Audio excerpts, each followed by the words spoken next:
Hi అండి, welcome to our channel. నేను ఇప్పుడు చదివి వినిపించబోయే కథ సంఘర్షణ పార్ట్ 4. పార్ట్ 3లో ఏం జరిగిందో ఒకసారి చూద్దాం. హరికి ఎంసెట్లో స్టేట్ సెకండ్ ర్యాంక్ వచ్చింది. నారాయణరావుకి ప్రభకి ఒక కంట పన్నీరు, మరొక కంట కన్నీరు అన్నట్టుంది. హరికంటే తెలివైన రమ్యకి మంచి ర్యాంక్ రాలేదనే బాధ, హరికి స్టేట్ ర్యాంక్ వచ్చిందన్న ఆనందం. నారాయణరావు కూతురు ప్రవర్తనలో వచ్చిన మార్పుని కనిపెట్టలేకపోలేదు. తన గుండెలపై ఆడుకున్న చిట్టి తల్లి తనని తప్పించుకు తిరగడంతో అతని గుండెల్లో మంట పెట్టినట్లు అవుతుంది. ఎంతో తెలివైన రమ్య చదువులో వెనకపడిపోవడానికి కారణం కూడా అర్థమైంది. అప్పుడే వికసిస్తున్న రమ్య మనసులో తనని కామేశ్వరరావు కూతురని లోకం చేసే అవహేళన, తను పొందిన అవమానం తాలూకు బాధ బలంగా నాటిపోయాయి. కథ తర్వాయి భాగంలోనికి వెళ్దాం. పదే పదే ఆ విషయాన్ని ఆలోచిస్తూ చదువు మీద శ్రద్ధ చూపించలేకపోతుంది. ఎంసెట్ రిజల్ట్స్ వచ్చిన రెండో రోజున అతను కూతుర్ని అడిగాడు, లాంగ్ టర్మ్ కోచింగ్ తీసుకుని మళ్ళీ ఎంసెట్కి ప్రిపేర్ అవుతావా అమ్మా? నాకు ఇంట్రెస్ట్ లేదు. రమ్య అతని వైపు చూడకుండానే అంది. మరేం చేస్తావు?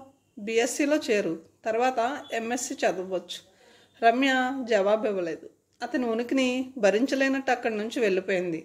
రమ్య బీఎస్సీలో చేరింది. అప్లికేషన్ ఫారంలో తండ్రి లేక గార్డియన్ అని ఉన్న కాలంలో తండ్రి అనే అక్షరాలను కొట్టేసి గార్డియన్గా అతని పేరు రాసింది. ఆమెకు సంబంధించినంత వరకు తండ్రి లేడు. నారాయణరావుని తండ్రిగా ఆమె అంగీకరించలేకపోతుంది. నేను వైదేహిని. ఫోన్లో ఆమె స్వరం వినగానే ప్రభస్వరంలో ఏదో అడ్డుపడ్డట్టయింది. ఎలా ఉన్నావు? ఆమె అడిగిన దానికి సమాధానం ఇవ్వకుండా ఉంది. రమ్య ఎలా ఉంది? వైదేహి స్వరంలోని ఆతృత, ఆందోళనని అర్థం చేసుకోగలదు ప్రభ. బాగానే ఉంది. నీతో ఎలా ఉంటుంది? ఇది వరకటి కంటే చాలా నయం. అది పెద్ద సమస్య కాదు. నువ్వు ఆ విషయమై ఆలోచించి మనసు పాడు చేసుకోకు. ఆమె అబద్ధం చెప్తుందని వైదేహికి తెలుసు. హరికి ఎంసెట్లో స్టేట్ సెకండ్ ర్యాంక్ వచ్చిందని పేపర్లో చూశాను. రమ్య బీఎస్సీలో చేరింది క్లుప్తంగా అంది. లాంగ్ టర్మ్ కోచింగ్కి పంపవలసింది. ఇంట్రెస్ట్ లేదట పొడిగా అంది. ఫోన్లే, తనకి ఏది ఇంట్రెస్ట్ అయితే అదే చదువుకోమను. నేను అమెరికా వెళ్తున్నాను, బిజినెస్ టూర్. వచ్చాక నీ దగ్గరకు వస్తా. సరే. ప్రభ ఫోన్ పెట్టేసింది. అప్పటి వరకు ఉగ్గబట్టుకున్న దుఃఖం ఆనకట్టలేని ప్రవాహంలో ఆమెని ముంచెత్తింది. హరికంటే ఎంతో తెలివైన రమ్య యావరేజ్ స్టూడెంట్లా మిగిలిపోవడం ఆమెకి బాధ, వేదనలను కలుగజేస్తుంది. నారాయణరావు భార్యను పిలిచాడు. ప్రభా, రేపు ఇంకొక మనిషికి భోజనం వండగలవా? ఎందుకు వండలేను? ఇంతకీ ఎవరు వస్తున్నారు భోజనానికి? ఇక్కడే కాలేజీలో చదువుకుంటున్న ఒక అబ్బాయి బీఎస్సీ ఫైనల్ ఇయర్ చదువుతున్నాడట. అతనికి నా అనే వాళ్ళు ఎవరూ లేరుట. వారాలు చేసుకుని చదువుకుంటున్నాడు. మన షాప్లో ఏదైనా పని ఇప్పించమని అడిగాడు. పుస్తకాలు కొనుక్కోవడానికి డబ్బు లేదు. కాలేజీ నుంచి అలసిపోయి వచ్చి షాపులో పనిచేసి ఇంకెప్పుడు చదువుకుంటాడు? అందుకే అతనికి పుస్తకాలు కొనిచ్చి రేపు ఇంటికి భోజనానికి రమ్మని పిలిచాను. ఇంక నుంచి ప్రతి ఆదివారం అతను మన ఇంటికి భోజనానికి వస్తాడు. దానికేం భాగ్యం? ఒక మనిషికి అన్నం పెడితే మన ఆస్తేమీ తరిగిపోదు. అయినా లేనివాడికి అన్నం పెడితేనే పుణ్యం అంది సూర్యకాంతమ్మ. ఆవిడ నోటి వెంట పుణ్యం అనే మాట వినగానే కిసుక్కున నవ్వింది రమ్య. మనవరాలు ఎందుకు నవ్వుతుందో అర్థం కాక అయోమయంగా చూసింది సూర్యకాంతమ్మ. నారాయణరావుకు మాత్రం కూతురు ఎందుకు నవ్వుతుందో అర్థమైంది. నాయనమ్మ నోటి పుణ్యం అనే మాట విని నవ్వుతోంది. గత కొద్ది రోజులుగా రమ్యలో కనిపిస్తున్న ఈ మార్పు అతన్ని భయపెట్టసాగింది. గతంలో నాయనమ్మ పూజ చేస్తుంటే ఆమె పక్కనే కూర్చుని భక్తిగా శ్లోకాలు వల్లవేసే రమ్య ఇప్పుడు ఆమె వైపే వెళ్ళడం లేదు. పైగా ఆవిడ పూజ చేస్తుంటే విక్రింతగా నవ్వుతోంది. రావోయ్ రా, చిరునవ్వుతో ఆహ్వానించాడు నారాయణరావు. అతను మెట్లెక్కి వరండాలోనే ఆగిపోయాడు. నమస్కారం అండి. నమస్తే, లోపలికి రా. అక్కడే ఆగిపోయావేం? అతను మొహమాటంగానే లోపలికి వచ్చాడు. కూర్చో. పర్వాలేదు సార్. కూర్చోవయ్యా, మరోసారి చెప్పాడు. బిడియపడుతూ కూర్చున్నాడు. లోపల నుంచి సూర్యకాంతమ్మ వచ్చింది. మా అమ్మగారు. అతను లేచి నిలబడి మర్యాదగా నమస్కరించాడు. అమ్మా, నేను చెప్పిన అబ్బాయి ఇతనే. పేరు ప్రభాకర్. దీర్ఘాయుష్మాన్ భవ. కూర్చో నాయనా. అబ్బాయి నీ గురించి చెప్పాడు. చదువుపై ఆసక్తి, పట్టుదల నిజంగా మెచ్చుకోదగినవి. అభినందిస్తున్నట్టు అంది. మీలాంటి పెద్దల ఆశీస్సులు, సహాయ సహకారాలు లేకపోతే నేను చదవగలిగేవాడిని కానండి వినయంగా అన్నాడు. గుర్రాన్ని నీళ్ళ దగ్గరికి తీసుకెళ్ళగలం కానీ నీటిని తాగించగలమా? నీకు చదువుపై శ్రద్ధ ఉంది కాబట్టి చదువుకుంటున్నావు అంటున్న తల్లిని రమ్య వింటుందని కళ్ళతోనే హెచ్చరించాడు నారాయణరావు. ఆవిడ మౌనం వహించింది. ఇంతలో లోపల నుంచి బాబీ వచ్చాడు. మా అబ్బాయి హరి. ఇంట్లో అందరం బాబీ అని పిలుస్తాం. ఇంజనీరింగ్లో చేరబోతున్నాడు. బాబీ, ఇతని పేరు ప్రభాకర్. ఇవాళ మన ఇంటికి గెస్ట్గా వచ్చాడు. ఇక్కడే బీఎస్సీ ఫైనల్ ఇయర్ చదువుతున్నాడు. ఎంత మంచి స్టూడెంటో తెలుసా. 10th ఇంటర్లో కూడా స్టేట్ ర్యాంక్లే. మీరు నన్ను మరీ ఆకాశానికి ఎత్తేస్తున్నారు సార్. బిడియంగా తలదించుకున్నాడు ప్రభాకర్. కంగ్రాచ్యులేషన్స్ అండి బాబీ అన్నాడు. మొహమాటంగా నవ్వాడు ప్రభాకర్. బాబీ, అక్కని పిలుచుకురా అని మళ్ళీ ప్రభాకర్కి చెప్పాడు. మా అమ్మాయి రమ్య మొన్ననే బీఎస్సీ ఫస్ట్ ఇయర్లో జాయిన్ అయిందయ్యా. తను చాలా తెలివైంది. 10th బాబీ రమ్య ఇద్దరు స్టేట్ ర్యాంకర్లే. ఎంసెట్లో బాబీకి 2nd ర్యాంక్ వచ్చింది, కానీ రమ్యకు మంచి ర్యాంక్ రాలేదు. లాంగ్ టర్మ్ కోచింగ్ తీసుకుని ఎంసెట్ మళ్ళీ రాయవలసింది. చెప్పాను, వినలేదు. బాబీ గదిలోకి వెళ్ళేసరికి రమ్య గోళ్ళు కొరుకుతూ కూర్చొని ఉంది. అక్క, వాడు పిలిచాడు. ఆమె తల ఎత్తలేదు. అక్క మళ్ళీ పిలిచాడు. ఏమిటి? విసుగ్గా అడిగింది. నాన్నగారు నేను రమ్మంటున్నారు. మన ఇంటికి గెస్ట్ వచ్చారు. తమ్ముడు నోటి వెంట నాన్నగారు అనే మాట వినగానే ఆమె అనువనువు బొగ్గుమంది. ఆయన మన నాన్న కాదురా, పిచ్చి వెధవా అని వాడికి చెప్పాలనిపిస్తుంది, కానీ ఏదో తెలియని భావం ఆమెను అలా చెప్పకుండా ఆపుతుంది. నేను రానన్నానని చెప్పు అంది నిరసనని స్వరంలో ప్రకటిస్తూ. గత కొద్ది రోజులుగా ఆమె ప్రవర్తనలోని తేడాను వాడు గమనించకపోలేదు. ప్లీజ్ రా అక్క బతిమాలాడు. నేను రానని చెప్పానా? నీకు చెముడా అరిచింది రమ్య. ఎందుకు అలా ప్రవర్తిస్తుందో అర్థం కాక వాడు బెత్తరపోయి బయటకు వచ్చేశాడు. ఆమె వాడిపై అరవడం హాల్లో ఉన్న ముగ్గురు విన్నారు. నారాయణరావు మొహం మ్లానమైంది. కూతుర్ని ప్రభాకర్కి పరిచయం చేయాలనుకోవడంలో అతని ఉద్దేశం వేరు. ప్రతి సంవత్సరం డిస్టింక్షన్లో పాస్ అవుతున్న అతన్ని చూసైనా ఆమెలో చదువుకోవాలనే స్ఫూర్తి కలుగుతుందని అతని ఆశ. ప్రభా, టైం 12 కావస్తుంది. ఇంకెందుకు ఆలస్యం, వడ్డించే. ప్రభాకర్ చదువుకోవాలిగా అన్నాడు మామూలుగా ఉండడానికి ప్రయత్నిస్తూ.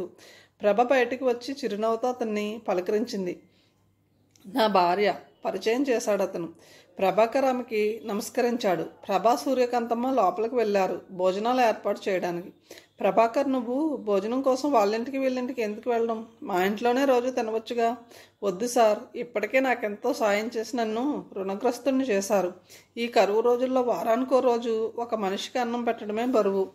కాదంటున్నందుకు మరోలా అనుకోకండి. మీ అభిమానానికి కృతజ్ఞుణ్ణి. చెమర్చిన కళ్ళతో కృతజ్ఞత ఉట్టిపడే స్వరంతో అంటున్న స్ఫురద్రూపి అయిన ఆ యువకుడిని చూసిన నారాయణరావు మనసులో అతని పట్ల తొలిచూపులో కలిగిన అభిమానం రెట్టింపైంది. లోపల నుంచి భోజనానికి రమ్మని పిలుపు వినిపించింది. రావోయ్, కాళ్ళు కడుక్కో. నారాయణరావు కుర్చీలోంచి లేచాడు. ప్రభాకర్ అతన్ని అనుసరించాడు. పెరట్లో కుళాయి దగ్గర కాళ్ళు కడుక్కుని వచ్చి అతను వరండాలో ఆగిపోయాడు. రా ప్రభాకర్, ఇలా వచ్చి కూర్చో. నారాయణరావు డైనింగ్ టేబుల్ దగ్గర కూర్చుని యువతలకు లాగుతూ పిలిచాడు. విస్తరాకి ఇప్పించండి, నేను ఇక్కడ తింటాను. భలే వాడివే, అక్కడ కూర్చొని భోజనం చేయడానిక నిన్ను మా ఇంటికి భోజనానికి పిలిచింది? మాతో కలిసి భోజనం చేస్తావని పిలిస్తే. నారాయణరావు అతని భుజం చుట్టూ చెయ్యి వేశాడు. జీవితంలో మొదటిసారిగా చవి చూస్తున్న ఆదరాభిమానాలు మనసుని ఉక్కిరిబిక్కిరి చేస్తూ ఉండగా మంత్రముగ్ధుల్లా లోపలికి నడిచాడు. ప్రభ వేడివేడి అన్నం కూరలు పళ్ళాల్లో వడ్డించింది. సూర్యకాంతమ్మ నెయ్యి వేసింది. ప్రభాకర్కి అప్రయత్నంగానే తనకి భోజనం పెట్టే గృహస్థుల కసుర్లు విసుర్లు గుర్తుకొచ్చాయి. సోమవారం నాడు అతని భోజనం లాయర్ వీరభద్రం గారి ఇంట్లో. ఆయన భార్య గుమ్మంలో అతన్ని చూస్తూనే, ఇవాళ సోమవారం కదూ, నువ్వు భోజనానికి వస్తావని మరిచిపోయాను. నా మతి మండ. పోన్లే, పొద్దుట వండిన అన్నం చాలా మిగిలిపోయింది. కరువు రోజుల్లో పారేసుకుంటామా ఏమిటి అంటూనే విస్తరాకు అరుగు మీద వేసి పొద్దుట మిగిలిన అన్నం కూర తెచ్చి వడ్డిస్తుంది. సాంబార్ ఫ్రిడ్జ్లో నుంచి తెచ్చి పోస్తుంది. అది పోయిన సోమవారం నాటిదని అతనికి తెలుసు. పగలంతా ఏమీ తినకుండా కాలేజీకి వెళ్ళి పాఠాలు విని రాత్రి 8 గంటలకు అన్నం ముందు కూర్చుంటే కడుపులో కరకరమంటున్న ఆకలికి ఏదైనా రుచిగానే ఉంటుంది. మిగతా రోజుల్లోనూ అంతే. విసుక్కుంటూ విస్తర్లో ఎత్తిపడేసేవాళ్ళు. అతనికి ఫ్రీగా అన్నం పెడుతున్నందుకు అతని చేత పని చేయించుకునేవాళ్ళు. వాళ్ళు ఏది పెడితే అది మహాప్రసాదంలా తినే అతనికి ఈ ఆప్యాయత ఆదరణ మనసుకి సడ్రసోపేతమైన భోజనంలా ఉన్నాయి. కొంచెం పప్పు వేసుకో, అన్నం మరి కొంచెం కలుపుకున్నావే, వయసులో ఉన్న కుర్రాడివి, అంత తక్కువ తింటే చదివేం చదువుతావు? సూర్యకాంతమ్మ కొసరి కొసరి వడ్డిస్తుంది. ఇంకా చాలండి, తినలేను అని ప్రభాకర్ వద్దంటున్నా వినలేదు ఆవిడ. భోజనం కాగానే బయలుదేరాడు ప్రభాకర్. రాత్రి కూడా ఇక్కడే భోజనం చేద్దు కానీ మొహమాట పడకు అంది సూర్యకాంతమ్మ. నేను రోజుకి ఒక్క పూటే, అది రాత్రిపూటే తింటానండి. ఇవాళ కాలేజీకి సెలవు కదా అని పగటిపూట వచ్చాను. అయినా చాలా తినేసాను. ఇంకా రాత్రికి సూదిమన కూడా నా కడుపులో పట్టదు. ఇప్పుడు తిన్నది రాత్రి దాకా ఉంటుందా? అరగదటయ్యా అన్న నవ్వి ఊరుకున్నాడు. తర్వాత వస్తానమ్మా, వస్తానండి అని వెళ్ళిపోయాడు. పాపం, ఏ తల్లి కన్నబిడ్డ దెబ్బపండులా ఉన్నాడు, తెలివైనవాడు అంది సూర్యకాంతమ్మ ప్రశంసగా. అవునమ్మా, ఈ కుర్రాడు జీవితంలో పైకి వస్తాడని నమ్మకం నాకు ఉంది. అందుకే అతన్ని నేను చదివిస్తానని మాట ఇచ్చాను. అవును, నువ్వు ప్రభా భోజనం చేయలేదుగా, తినేసేయండి, రమ్య నేను కలిసి తింటాం అనబోయి ఆగిపోయింది ప్రభ. రమ్య తనతో కలిసి అన్నం తిని కాదు మాట్లాడి ఎన్ని రోజులైంది. ఆమె క్యాసరోల్స్ తెచ్చి అన్నం కూరలు వేరే తీసి టేబుల్పై పెట్టి అత్తగారికి వడ్డించింది. ఆమె వంటగది సర్దుకుంటుండగా రమ్య వచ్చి పెద్ద చప్పుడుతో గిన్నెలు మూత తీసి వడ్డించుకుని తింది. ప్రతిరోజు తమ ఇంట్లోనే భోజనం చేయమని నారాయణరావు పదే పదే చెబుతున్నా ప్రభాకర్ మాత్రం అంగీకరించలేదు. సున్నితంగా తిరస్కరించాడు. అదే వినయం, మాటల్లో సౌమ్యత. క్రమంగా ఇంట్లో వాళ్ళ ఆదివారం ఎప్పుడొస్తుందా, ప్రభాకర్ ఎప్పుడొస్తాడా అని ఎదురు చూసేంత మంచి అనుబంధం ఏర్పడింది అతనితో. రమ్య మాత్రం ఎప్పుడూ అతనికి ఎదురుపడిన సందర్భం రాలేదు. ఒక ఆదివారం ప్రభాకర్ భోజనం చేసి వెళ్ళడానికి ఉద్యుక్తుడవుతుండగా నారాయణరావు అతన్ని ఆగమని గదిలోకి వెళ్ళి ఒక ప్యాకెట్ తెచ్చి అతనికి ఇవ్వబోయాడు. కొత్త బట్టలు, దసరా పండగకి పిల్లలతో పాటు నీకు కూడా కొన్నాను. ప్రభాకర్ కళ్ళల్లో నీళ్లు ఊరాయి. నాకు కొత్త బట్టలు ఎందుకు సార్, మీరు వాడి తీసేసిన బట్టలు ఏమైనా ఉంటే ఇవ్వండి. తప్పు, అలా మాట్లాడకు. దసరా పండుగ నాడు ఈ బట్టలు వేసుకో. అంతేకాదు, పండగ 3 రోజులు నీ భోజనం ఇక్కడే. మీ రుణం ఎలా తీర్చుకోను సార్? అంత పెద్ద మాటలు ఎందుకు? నువ్వు బాగా చదువుకొని వృద్ధిలోకి వచ్చి పెద్ద ఉద్యోగం చేస్తున్నప్పుడు నన్ను గుర్తుపెట్టుకో, అది చాలు. పకాలను నవ్వారెవరో. చప్పున వెనుతిరిగాడు అతను. గుమ్మంలో నిలబడి ఉన్న అమ్మాయి లావణ్యానికి, అందానికి కాదు, అతను నివ్వెరపోయినది. ఆమె ఎందుకు నవ్వుతుంది? ఆమెకి తన మాటలో నవ్వు తెప్పించిన విషయం ఏముంది? కూతురు అసందర్భంగా నవ్వడం నారాయణరావుకి నచ్చలేదు. అతను ఆమెని అక్కడి నుంచి లోపలికి వెళ్ళమని కళ్ళతోనే ఆదేశించాడు. కానీ ఆమె లోపలికి వెళ్ళలేదు. అలా నవ్వుతూనే ఉంది. ప్రభాకర్ చప్పున వంగి నారాయణరావు పాదాలను తాకి నమస్కరించి అక్కడి నుంచి వెళ్ళిపోయాడు. రమ్య ఇంకా నవ్వుతూనే ఉంది. నారాయణరావు కోపాన్ని దిగమింగి ఆమె వైపు చూశాడు. ఎందుకమ్మా నవ్వుతున్నావు? చేసిన పాపాలను పోగొట్టుకోవడానికి మీ అమ్మ పూజలు చేస్తుంది, మీరు దానాలు చేస్తున్నారు, అందుకని నవ్వొచ్చింది. ఏమిటమ్మా ఆ మాటలు? పూజలతో దానాలతో చేసిన పాపాలు పోతాయా? అయినా అంత పాపం మేమేం చేశామని? ఏం చేశారో మీ అంతరాత్మలను అడగండి. రమ్య గదిలోకి వెళ్ళిపోయింది. అతను నిస్తేజుడయ్యాడు. కూతురు అలా ఎద్దేవాగా మాట్లాడడం ఈ మధ్య సర్వసాధారణమైపోయినా ఆమె అలా మాట్లాడిన ప్రతిసారి అతనికి బాధగానే ఉంటుంది. కూతురికి తనకి మధ్య ఉన్న దుర్భేద్యమైన గోడను ఎలా ఛేదించాలో అతనికి అర్థం కావడం లేదు. చిన్న గది, నిజానికి అది గది కాదు, కారు షెడ్. ఫణిభూషణ్ రావు ఆ పాత కారు షెడ్లో అద్దె లేకుండా ప్రభాకర్ను ఉండనిస్తున్నాడు. అతనికి తన ఇంట్లో ఒక పూట భోజనం కూడా ఆయనే ఏర్పాటు చేశాడు. ప్రభాకర్ షెడ్డులోకి వస్తూనే చాపపరుచుకుని కూర్చున్నాడు. అతని కళ్ళ ముందు నవ్వుతున్న రమ్య కనిపిస్తుంది. ఆమె ఎందుకలా నవ్వింది? తను నారాయణరావు గారు మాట్లాడుకున్న మాటల్లో కామెడీ ఏమీ లేదే. అతను ఆలోచిస్తున్నాడు. తలుపు తట్టిన శబ్దమైంది. అతను లేచి వెళ్ళి తలుపు తీశాడు. ఎదురుగా ఫణిభూషణ్ రావు గారి నౌకరు. అబ్బాయి గారు మిమ్మల్ని పిలుస్తున్నారు, వస్తున్నాను పద. అతను తలుపు దగ్గరగా లాగి వచ్చాడు. హాల్లో కూర్చొని మొబైల్ ఫోన్లో ఎవరితోనో మాట్లాడుతున్న మురళి అతన్ని చూస్తూనే సెల్ ఆఫ్ చేసి, పొద్దుటి నుంచి కనబడలేదేం నువ్వు అని అడిగాడు. పొద్దుటంతా రూమ్లోనే ఉన్నానండి. గంట క్రితమే భోజనానికి వెళ్ళొచ్చాను. ఎక్కడికి? ఇవాళ నీ భోజనం ఎక్కడ? నారాయణరావు గారి ఇంట్లో. నీ పనే బాగుందే, రోజుకొకళ్ళ ఇంట్లో భోజనం, రోజు కొత్త రుచులు. పెళ్ళున నవ్వాడు మురళి. ప్రభాకర్ అభావంగా అతని వైపు చూశాడు. సర్లే, రేపు గెస్ట్ హౌస్లో పార్టీ ఉంది, ఏర్పాటు చేయి. నాన్నగారు అడిగితే ఏం చెప్తావు అన్నట్లు కనుబొమ్మలు ఎగరేసి నవ్వాడు. మీరు మీ ఫ్రెండ్స్తో అక్కడ చదువుకుంటున్నారని చెప్తాను. That's good. మురళి పర్స్ తీసి 2000 రూపాయలు అతనికి అందించాడు. ప్రభాకర్ డబ్బు తీసుకుని వచ్చేశాడు. ఫణిభూషణ్ రావు గారికి తన కొడుకు CA చదవాలని, తన ప్రాక్టీస్కి అతను వారసుని చేయాలని ఆశ. ఆయనకి మురళి బీకాం చదివే రోజుల్లో సగం రోజులు కాలేజీకి వెళ్ళలేదని తెలియదు. అయినా అతను ఫస్ట్ క్లాస్లో ఎలా పాస్ అయ్యాడో తెలియదు. గత 5 ఏళ్ళుగా మురళి CA పరీక్ష రాస్తూనే ఉన్నాడు. కానీ పాస్ అవ్వడం మాత్రం జరగడం లేదు. కొడుక్కి CA చదివే తెలివితేటలున్నా అతను దారి తప్పాడని ఆయన తెలుసుకోలేకపోతున్నాడు. మురళికి చదువు రావడం లేదు, కానీ స్నేహితులు నేర్పిన అలవాట్లు వ్యసనాలై అతన్ని తమ బానిసని చేసుకున్నాయి. మురళి గురించి తనకు ఆశ్రయం ఇచ్చిన ఫణిభూషణ్ రావు గారితో అబద్ధం చెప్పడానికి ప్రభాకర్కి నోరు రాదు. చెప్పకపోతే మురళి ఆగ్రహానికి గురవుతాడు. అలా అని అతను చెడిపోతే చూస్తూ ఊరుకోలేకపోతున్నాడు. అతన్ని సరైన దారిలో పెట్టడానికి ప్రభాకర్ చెప్పిన హితోక్తులేవి పనిచేయలేదు. షటప్, మైండ్ ఎవర్ బిజినెస్ అని ఒక్క అరుపుతో తన ఆధిక్యతని ప్రభాకర్ స్థానాన్ని గుర్తు చేశాడు మురళి. ప్రభాకర్కి తన స్థానం ఏమిటో తెలిసింది. తను హద్దు మీరడం అనవసరం అనిపించింది. కానీ మురళి తండ్రితో తనని చెప్పమన్న అబద్ధం చెప్పాక 2 రోజుల పాటు ఫణిభూషణ్ రావు గారికి ద్రోహం చేసినట్లు ఫీల్ అవుతాడు. ప్రభాకర్ జేబులో మురళి ఇచ్చిన డబ్బు బరువుగా ఉంది. అంతకు మించి అతని గుండె బరువుగా ఉంది. భగవంతుడా, నా చేత మళ్ళీ అబద్ధం చెప్పించి పాపం చేస్తున్నావా అని వేదనగా నిట్టూర్చాడు. స్టీరియో సిస్టంలో నుంచి మ్యూజిక్ వినిపిస్తుంది. రమ్య కుర్చీలో కూర్చొని కాళ్ళు ఊపుతూ చిటికలు వేస్తుంది. రమ్య!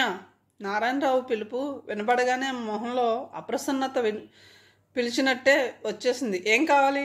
అతని వైపు చూడకుండానే అంది. కాసేపు చదువుకోవచ్చు కదమ్మా, ఇప్పటి వరకు టీవీ చూసావు. ఇప్పుడు అతని మాట పూర్తి కాకుండానే స్టీరియో వాల్యూమ్ మరింత పెంచింది. ఆ గదే కాదు, ఇల్లంతా మ్యూజిక్తో హోరెత్తిపోతుంది. అతనికి అర్థమైంది. రమ్య తను అవునన్నది కాదంటుంది, కాదన్నది అవునంటుంది. ఒక విధంగా తనపై గల తిరస్కారాన్ని, అయిష్టతని మౌనంతో ప్రకటిస్తుంది. తనని సాధిస్తున్నాననుకుని తన కెరియర్ని చేజేతిలో పాడు చేసుకుంటుంది.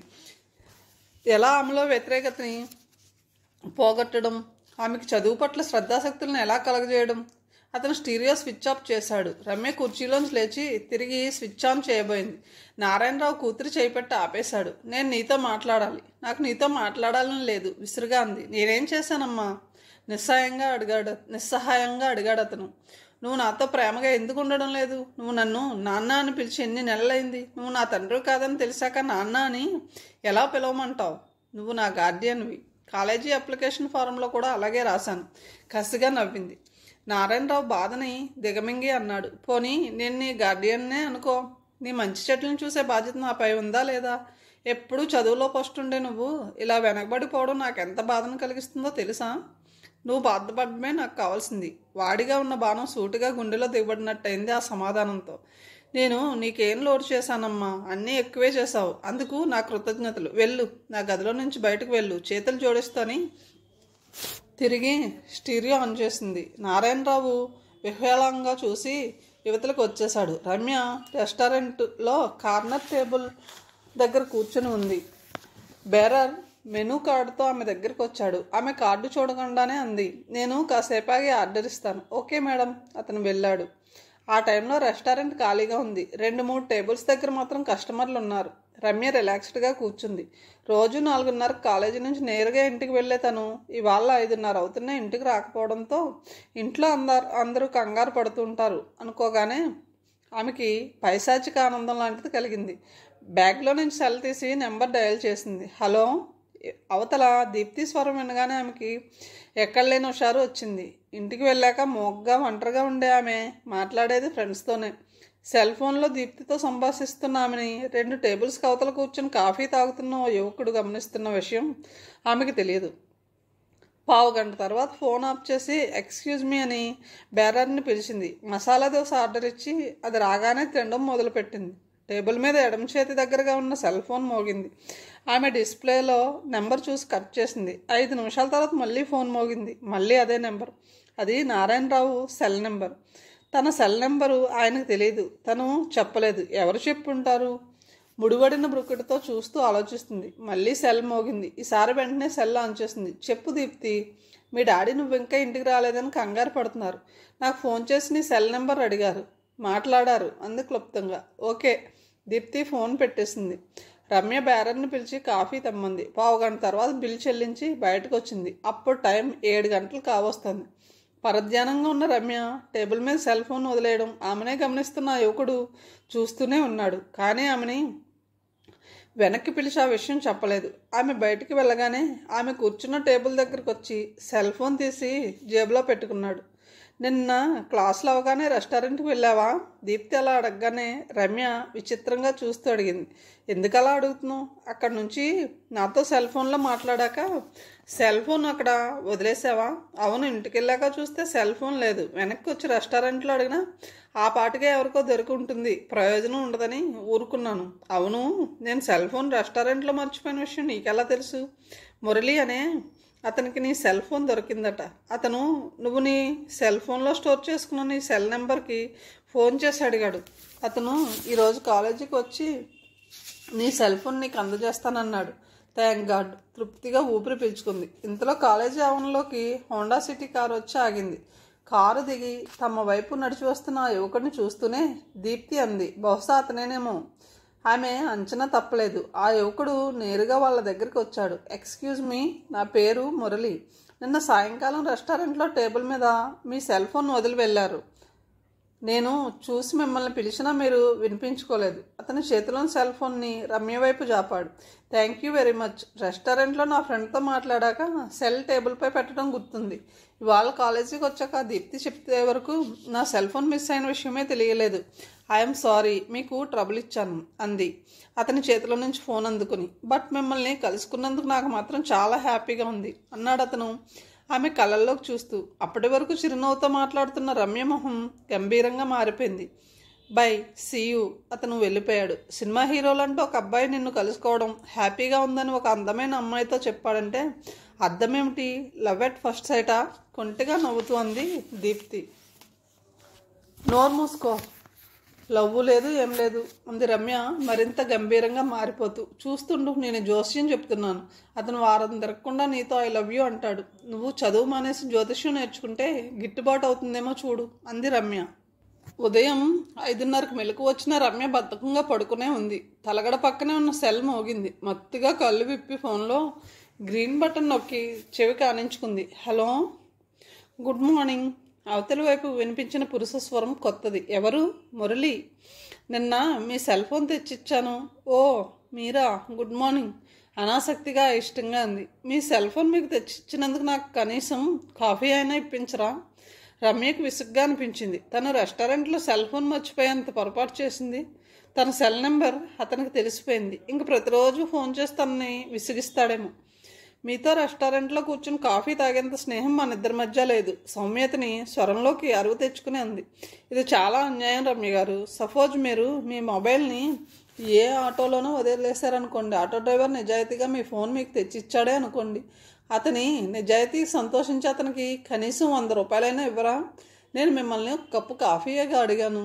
నా మొబైల్ తెచ్చిచ్చినందుకు మరోసారి థ్యాంక్స్ చెప్తున్నాను. నాకు కాలేజీకి టైం అవుతుంది, వెళ్ళాలి. రమ్య ఫోన్ కట్ చేసి బాత్రూంలోకి వెళ్ళింది. స్నానం చేసి బయటకు వచ్చి తనకు ఎవరైనా ఫోన్ చేశారేమో అని సెల్ ఫోన్ చూస్తే మిస్డ్ కాల్స్ లేవు. కానీ మురళి పంపిన మెసేజ్ ఉంది. You are so beautiful, you are so sweet, you are so soft, you have killing looks, that's why I am loving you. Hello, I am talking about a rose, that is you Murali. Ramya ముడిపడిన బ్రుకుడితో ఆ మెసేజ్ని చదివి delete చేసేసింది. సాయంకాలం క్లాసులు అయ్యాక రమ్య దీప్తి బయటకు వచ్చారు. నా జోస్యం నిజం కాబోతుందంది దీప్తి. అంటే అంది రమ్య. అటు చూడు అంది. దీప్తి చూపించిన వైపు చూసిన రమ్య బ్రుకుటి ముడిపడింది. కాలేజీ ఆవరణలో పార్క్ చేసి ఉన్న లాన్సర్ కార్ని అనుకుని నిలబడి ఉన్నాడు మురళి. ఆమె అతన్ని చూడనట్టు మొహం తిప్పుకుంది. అతను ఆమెని సమీపించాడు. హలో అన్నాడు. రమ్య అతన్ని పలకరించలేదు. తనని కాదన్నట్టు జవాబు ఇవ్వకుండా ఊరుకుంది. అతను ఆమె పక్కనే నడుస్తూ అన్నాడు, ప్లీజ్ మీతో కలిసి ఒక కప్పు కాఫీ తాగాలని ఉంది. సారీ, అతని వైపు చూడకుండానే అంది. కాఫీ మీరు నాకు ఇప్పించక్కర్లేదు, నేనే మీకు ఇప్పిస్తాను. No thanks. నడక వేగం పెంచి దారిన పోతున్న ఆటోను పిలిచి ఎక్కేసింది. ఇంటికి వచ్చాక బ్యాగ్లో నుంచి సెల్ ఫోన్ తీసి చూసింది. సైలెంట్ మోడ్లో ఉన్న ఫోన్లో 6 మిస్డ్ కాల్స్ ఉన్నాయి. అన్నీ మురళి ఫోన్ కాల్సే. సిమ్ వెంటనే మార్చేయాలి, లేకపోతే వీడు ఇలాగే విసిగిస్తాడు అనుకుంది విసుగ్గా. కానీ మర్నాడు సాయంకాలం కాలేజీ గేట్ బయట మురళిని చూసి తన సిమ్ మార్చడం వలన ప్రయోజనం లేదనిపించింది. హాయ్ అన్నాడు అతను ఆమెని సమీపిస్తూ. అతని వైపు చూడకుండా నడక వేగం పెంచింది. ఫోన్ చేస్తే లిఫ్ట్ చేయవు, ఎదురుగా వచ్చి పలకరిస్తే మాట్లాడవు. ఏమిటి ప్రాబ్లం? ఏకవచనంలోకి దిగిపోయాడు. నువ్వే పెద్ద ప్రాబ్లం అనబోయి తమాయించుకుంది. నా సెల్ ఫోన్ తెచ్చిచ్చినందుకు మరోసారి థ్యాంక్స్ చెప్తున్నాను. పదే పదే నాకు ఫోన్ చేసి నన్ను కలవబోవాలని ప్రయత్నించి విసిగించొద్దు. సీరియస్గా చూస్తూ అంది. ఓకే రాను, కానీ నాతో కలిసి కాఫీ తాగితే మైలో పడిపోతావా? ముందే చెప్పాను, మళ్ళీ చెబుతున్నాను, మనిద్దరం కలిసి కాఫీ తాగేంత పరిచయం మన మధ్య లేదు. నేను నీ స్నేహాన్ని కోరుకుంటున్నాను ప్లీజ్ అసహనంగా అంది. నాకు మీతో స్నేహం చేయాలని లేదు, మీతో మాట్లాడాలని లేదు. మరోసారి నన్ను కలుసుకునే ప్రయత్నం చేయొద్దు. నడక వేగం మరింత పెంచింది. మురళి ఆమెను వెంబడించే ప్రయత్నం చేయలేదు. ఆమెనే చూస్తూ ఉండిపోయాడు. ఆమెను ముగ్గులోకి దింపలేనందుకు అతనికి ఉక్రోషంగా ఉంది. నారాయణరావు షాప్లో బిజీగా ఉన్నాడు. క్రిస్మస్ గ్రీటింగ్ కార్డుల కోసం వచ్చే వాళ్ళతో షాపు రద్దీగా ఉంది. నమస్తే సార్. చిరపరిచితమైన స్వరం విని నారాయణరావు తలెత్తాడు. ఎదురుగా ప్రభాకర్. అతన్ని చూడగానే ఆయన మొహం విప్పారింది. రావాయ్ రా ఆహ్వానపూర్వకంగా అన్నాడు. అంతలో కస్టమర్లు ఎవరో రావడంతో మళ్ళీ బిజీ అయిపోయాడు. అరగంట తర్వాత రద్దీ కొంచెం తగ్గి ఊపిరి పీల్చుకున్నాడు. ఇంకా నిలబడే ఉన్న ప్రభాకర్ని చూసి వాత్సల్యంగా అన్నాడు. కూర్చోలేకపోయావా? అలా ఎంతసేపు నిలబడతావు? పర్వాలేదు సార్. ఇంతలో నారాయణరావు సెల్ ఫోన్ మోగింది. నెంబర్ చూసి వెంటనే రిసీవ్ చేసుకున్నాడు. రమ్య ఇంకా ఇంటికి రాలేదు, గాబరాగా చెప్పింది ప్రభ. ఏ ఫ్రెండ్ ఇంటికో వెళ్ళుంటుంది, నువ్వు గాబరా పడకు. రోజు 4:30కే ఇంటికి వచ్చేది, దాదాపు ఏడుస్తోంది. నువ్వు కంగారు పడకు. రమ్య ఫ్రెండ్స్ అంతా నాకు తెలిసి, నేను వెళ్ళి దాన్ని తీసుకొస్తాను. ఫోన్ పెట్టేశాడు. భార్యకి ధైర్యం చెప్పాడే కానీ అతన్ని ఏదో తెలియని అధైర్యం ఆవాహించింది. రమ్య ఏదో తమ నుంచి దాస్తుంది. కొత్తగా ఎవరో స్నేహితులు దొరికారు, వాళ్లతో ఎక్కడికో వెళ్తుంది. ఆ స్నేహితులు ఆడామగా అని ఆలోచించడం లేదు అతను. వాళ్ళు మంచివాళ్ళ కాదా అని ఆలోచిస్తున్నాడు. వివరణమైన అతని మొహాన్ని చూసి ఫోన్లో నారాయణరావు సంభాషించిన దాన్ని బట్టి రమ్య ఇంకా ఇంటికి రాలేదని అర్థం చేసుకున్నాడు ప్రభాకర్. నేను కాలేజీకి వెళ్ళి చూసిరానా సార్? నేనే వెళ్తాను, నువ్వేమీ అనుకోకపోతే కాసేపు క్యాష్ కౌంటర్లో కూర్చుంటావా? క్యాష్ దగ్గర నేనెందుకు సార్? ఇబ్బందిగా అన్నాడు. నీపై నాకు నమ్మకం ఉంది, పర్వాలేదు కూర్చో. అతను షాప్లో సేల్స్మెన్కి కస్టమర్లు వస్తే చూసుకోమని చెప్పి స్కూటర్ స్టార్ట్ చేశాడు. కాలేజీ బిల్డింగ్కి కాస్త దూరంలో ఉండగానే అతనికి అర్థమైపోయింది రమ్య కోసం తను అక్కడ వెతకడం అనవసరమని. కాలేజీ గేట్లు మూసేసి ఉన్నాయి. అతను క్షణకాలం పెదవి కొరుకుతూ ఉండిపోయాడు. ఎక్కడని వెతుకుతాడు? 18 ఏళ్ల అమ్మాయి కాలేజీ నుంచి రాత్రి 8 గంటలు కావస్తున్నా ఇంటికి రాలేదంటే లోకులు కాకుల్లా పడవరు. అతనికి దుఃఖం వచ్చింది. అతను కర్తవ్య విమూఢంగా స్కూటర్ని ఆనుకుని నిలబడిపోయాడు. ఇంతలో సెల్ మోగింది. అతను నిరాసక్తంగా ఫోన్ రిసీవ్ చేసుకున్నాడు. రమ్య ఇప్పుడే ఇంటికి వచ్చింది అంది ప్రభ. సరేలే అని అతని గుండెల నిండా ఊపిరి పీల్చుకుని స్కూటర్ స్టార్ట్ చేశాడు. కూతురు ఇంటికి వచ్చిందనే సంతోషం కంటే ఆమె కాలేజీ నుంచి నేరుగా ఇంటికి రాకుండా ఎక్కడికి వెళ్ళిందనే ప్రశ్న అతన్ని ముళ్ళులా పొడుస్తుంది. నిన్న కాలేజీ నుంచి ఆలస్యంగా ఇంటికి ఎందుకు వచ్చావు? నారాయణరావు సూటుగా అడిగాడు. ఫ్రెండ్తో బయటకు వెళ్ళాను. అతని వైపు చూడకుండానే అంది. ఫ్రెండ్ అంటే? ఫ్రెండే. అదే, ఎవరా ఫ్రెండ్? దీప్తి అని, నా క్లాస్మేట్. మంచి పిల్లేనా? మనుషుల మొహాల మీద వీళ్ళు మంచి వాళ్ళు చెడ్డ అని రాసి ఉండదు, కాబట్టి స్నేహితుల్ని ఎన్నుకోవడంలో జాగ్రత్తగా ఉండాలి. కాలేజీ నుంచి నేరుగా ఇంటికొచ్చి నిన్ను ఇంటికి వెళ్ళడం ఆలస్యమైనా పర్వాలేదనే నిర్లక్ష్య ధోరణికి అలవాటు పడేలా చేసిన ఆ స్నేహితురాలి ప్రభావం నీపై పడకుండా జాగ్రత్త పడు. ముఖ్యంగా నువ్వు గుర్తుంచుకోవాల్సిన మరొకటి ఉంది. నేను రాత్రి 10 గంటల వరకు ఇంటికి రాను. నువ్వు వేళకి ఇంటికి రాకపోతే అమ్మ నాన్నమ్మ ఎంత కంగారు పడతారు. ఈ వయసులో నాన్నమ్మకి ఇలాంటి టెన్షన్ అవసరమా? ఆవిడని ప్రశాంతంగా ఉండని. పాపి చిరాయువు అన్నారు. ఆవిడంత తొందరగా పోదులే. వెటకారంగా నవ్వింది రమ్య. నారాయణరావులోని అనువనువు బొగ్గుమంది. ఈడ్చిపెట్టామని కొట్టాలనిపించినా తమాయించుకున్నాడు. రమ్య అన్నాడు గట్టిగా అరుస్తున్నట్టు. ఆమె ఖాతరు చేయనట్టు గదిలోకి వెళ్ళిపోయింది. నారాయణరావుకి ఆగ్రహావేశాలతో ఒళ్ళు తెలియడం లేదు. నానమ్మ అని వయసులో పెద్దదని కూడా చూడకుండా ఎంత మాట అనేసింది. ఇంట్లో ఉన్నంతసేపు పసిపిల్లలా తన దగ్గర కూర్చున్న రమ్య తన చెయ్యి పట్టుకుని అడుగులు వేసిన చిట్టు తల్లి. తన దగ్గర మాటలు నేర్చుకున్న పిల్ల తనని ఇప్పుడు ఈటిల్లంటి మాటలతో హింసిస్తుంటే అతనికి తన మీద తనకే జాలేస్తుంది. తన చేతకాని తనంపై కోపం, నిస్సహాయత. తన గుండెల మీద వేసుకుని పెంచిన రమ్య తన గుండెల మీద తంతోందే అనే బాధ అది.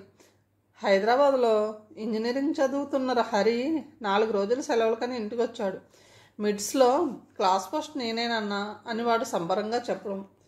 Very good, keep it up అని తండ్రి వాడి తల నిమరడం రమ్య చూస్తూనే ఉంది. ఆమె మనసులో క్రూరమైన ఆలోచన వచ్చింది. తండ్రి బయటకు వెళ్ళేదాకా ఆగి ఆమె తమ్ముడి గదిలోకి వెళ్ళింది. ఆ గదిలో వాడు చదువుకుంటున్నాడు. చాలా నెలల తర్వాత తన గదిలోకి వచ్చిన ఆమెను చూసి రా అక్క అన్నాడు. ఏమిటో చాలా సంతోషంగా ఉన్నట్టున్నావు అదోలా నవ్వుతూ అడిగింది. అవును, మిడ్స్లో క్లాస్ ఫస్ట్ నాదే. ఈ సంగతి ఆయన అదే నాన్నకి చెప్పావా? చెప్పాను అన్నాడు హరి. నారాయణరావు మన తండ్రి కాదురా ఫూల్, కేవలం మన గార్డియన్ అంతే. హరి కళ్ళు వెడల్పోయాయి. ఆ కళ్ళల్లో అపనమ్మకం. ఏం కాదు, ఆయన మన నాన్న. కాదు, గట్టిగా అంది. అవును, అంతకంటే గట్టిగా అన్నాడు. కావాలంటే నాన్ననే అడుగుతాను, నాకేం భయం. అయినా నీకు నాన్నంటే కోపం, నాన్నమ్మంటే కోపం. ఎంత కోపం ఉంటే వాళ్ళు మనకేమీ కాదనేంతవరకు వెళ్ళావో. ఆయన మన నాన్న కాకపోతే మన ఎందుకు అంత ప్రేమగా చూస్తారు? నేను చెబుతున్నది నిజం. ఆయన మన నాన్న కాదు. హరి కళ్ళు చిత్రంగా ముడుచుకున్నాయి. నువ్వు అబద్ధం చెప్తున్నావు. ఒట్టు నిజం రా. ఆయన మనల్ని పెంచిన తండ్రి. అయితే మన నాన్న ఎవరంటే ఎందుకో కానీ తమ తండ్రి కామేశ్వరరావు అన్న వాడితో చెప్పలేకపోయింది. అదంతా ఒక పెద్ద కథ. నువ్వు కొంచెం పెద్దవాడు అయ్యాక చెబుతాను. ఈ విషయం నాకు కూడా కొంతకాలం కిందటే తెలిసింది. ఈ నారాయణరావు సూర్యకాంతమ్మ మనల్ని దారుణంగా మోసం చేశారు. అందుకే వాళ్ళంటే నాకు అంత కోపం. రమ్య వాడి మొహంలో మారుతున్న రంగులను కనిపెడుతూ అంది. నీకు నేను, నాకు నువ్వు తప్ప ఈ ప్రపంచంలో మనకెవరూ లేరు. మనం అనాథలం. క్షణం ఆగి నువ్వు ఇదంతా మనసులో పెట్టుకోక బాగా చదువుకొని బయటకు వచ్చేసింది. తన మాటలు ప్రశాంతంగా ఉన్న వాడి లేత మనసుపై ఎలాంటి ప్రభావం చూపిస్తాయో ఆమె ఊహించగలదు. ఆమెకి సంతృప్తిగా ఉంది. తమ్ముడిని తండ్రికి దూరం చేసేయాలి. ఆయన్ని నరకయాతనకు గురి చేయాలి. వాళ్ళ వల్ల తను పొందిన అవమానాలకు అదే ప్రతీకారం. రమ్య గదిలో నుంచి వెళ్ళాక హరి చేతుల్లో మొహం దించుకుని కూర్చున్నాడు. వాడికి దుఃఖం వస్తుంది. అక్క చెప్పింది నిజమేనా?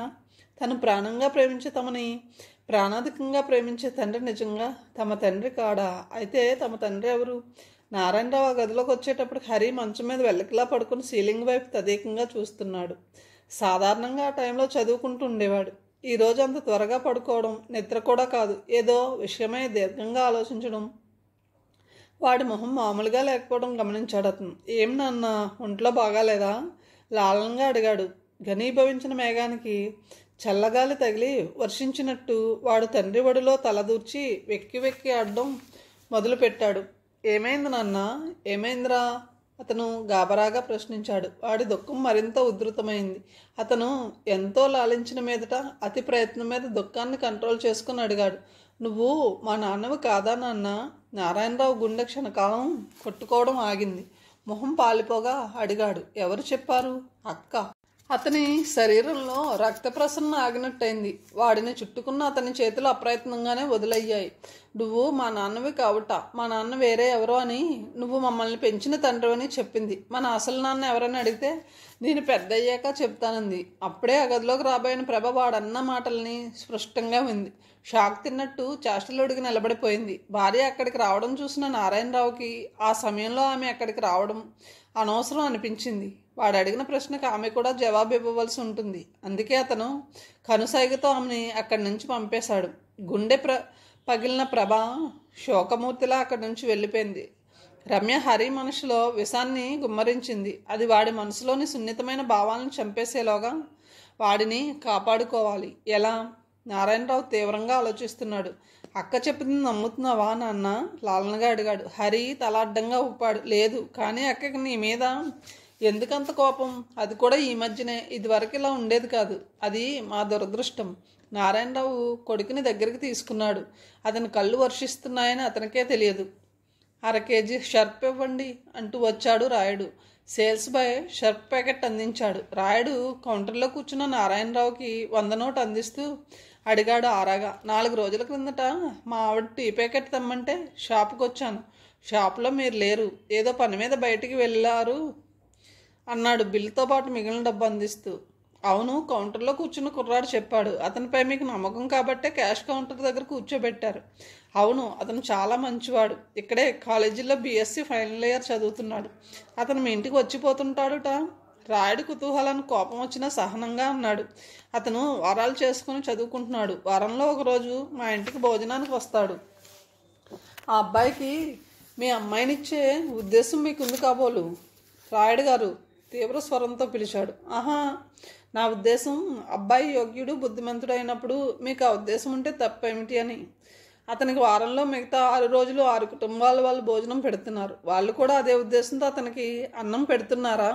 ఆ అబ్బాయి మీకైతే సరిపోతాడు. మీ అమ్మాయికి అతనికి ఈడు జోడు బాగా కుదురుతుంది. వంకరగా నవ్వి రాయుడు నిష్క్రమించాడు. నారాయణరావుకి అతని మాటల్లోని అర్థం బోధపడింది. అక్రమ సంతానమైన రమ్యకి, అనాథ అయిన ప్రభాకర్కి జోడీ సరిపోతుందని కదూ అతని మాటలకు అర్థం.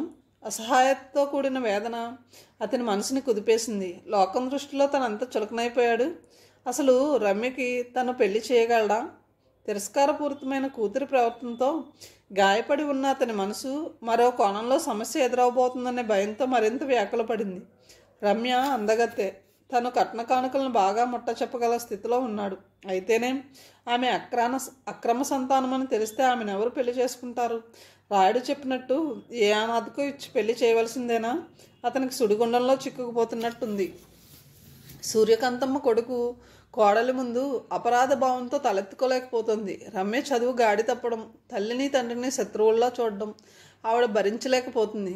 ఇంత జరుగుతున్నా కొడుకు కానీ కోడలు కానీ ఈ వినాశనానికి కారకురాలివి నువ్వే అని ఆవిడని నిందించడం లేదు. కనీసం తనపై ఏ హేతనైనా ప్రకటించడం లేదు.